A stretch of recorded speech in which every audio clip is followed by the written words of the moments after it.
Bonjour tout le monde, ici Jean-Claude Audette de Québec.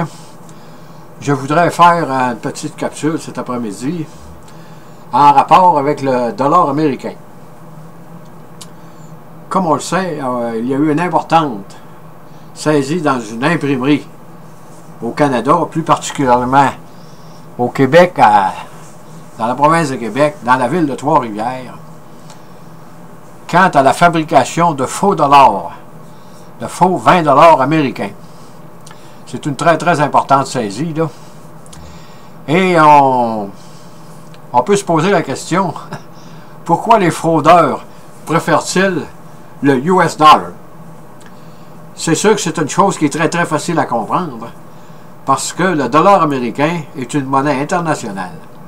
Donc, elle peut circuler partout dans le monde, et toutes les banques, tous les commerces, généralement, vont accepter le dollar américain comme monnaie d'échange. Tandis que si un faussaire fait de la fausse monnaie canadienne, à ce moment-là, il peut en faire, mais la fausse monnaie, le faux vin américain canadien ne pourra pas sortir à l'extérieur du pays. Et c'est pourquoi ils sont détectés beaucoup plus rapidement, parce que lorsqu'ils retournent à la Banque du Canada, automatiquement, ils sont détectés comme des faux billets. Et sur la scène internationale, c'est sûr que les Américains ont des, comme on pourrait dire, des pare-feux un peu partout dans le monde là, pour essayer de détecter les faux dollars américains qui circulent partout, un peu partout à travers dans le monde. Ceci, évidemment, les Américains font un effort pour protéger leur dollar. Mais il faut dire une chose. Tant que le faux dollar américain ne retourne pas au pays, aux États-Unis, ceci n'affecte pas l'US dollar. Mais il faut que les Américains veillent au grain, parce que s'il avait trop de fausses monnaies américaines, ben là, elle perdrait sa valeur. Mais lorsqu'elle s'en vient pour rentrer aux États-Unis, supposons qu'un pays, je ne sais pas trop, une compagnie de, disons, de l'Iran ou de l'Arabie Saoudite ou n'importe quel pays du monde, là, font une transaction, mettons, avec les Russes, là, ou les Français, les Français vont exiger d'être payés en US dollar. Ça veut dire que le pays de l'Afrique, ou peu importe le pays où il se trouve, il va aller chercher dans sa banque des dollars américains pour faire la transaction avec les Français.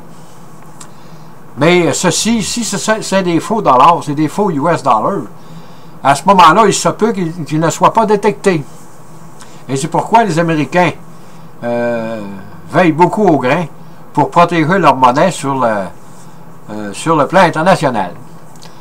C'est sûr que les faussaires préfèrent de beaucoup le US dollar, parce qu'il peut circuler, comme je le disais, un peu partout dans le monde, contrairement que si vous faites des faux vins canadiens, ils vont circuler juste à l'intérieur du pays, et ils vont peut-être marcher peut-être un mois, deux mois, ben, pas longtemps, et tout de suite, la Banque du Canada va savoir que c'est des faux 20 $.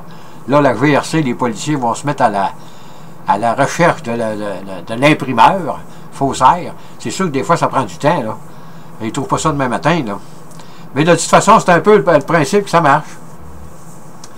Et il n'y a pas les faux dollars US, c'est comme ça un peu que ça se passe. Et c'est pour ça que c'est plus facile. Disons que les faussaires préfèrent beaucoup falsifier le US dollar que toute autre monnaie de par le monde, parce que vous pouvez envoyer le US dollar, le dollar faux, un peu partout à travers le monde. Et ça va prendre un certain temps avant qu'il soit détecté. Et comme je le disais, le dollar américain est une monnaie internationale. Et il n'y a pas d'autres pays qui peuvent faire ça. C'est la seule monnaie qui est acceptée de par le monde, c'est le US dollar. Peu importe la force de votre économie, là, ça vous prend des dollars américains. Et c'est pour ça que les faussaires tablent sur le US dollar pour faire de la fausse monnaie. On ne sait pas les statistiques, là, mais comment est-ce qu'il y a de fausses monnaies, de faux imprimeurs à travers le monde qui font de la fausse monnaie.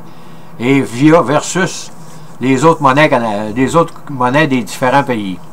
Sur ce, je vous dis bonne écoute, merci et à la prochaine.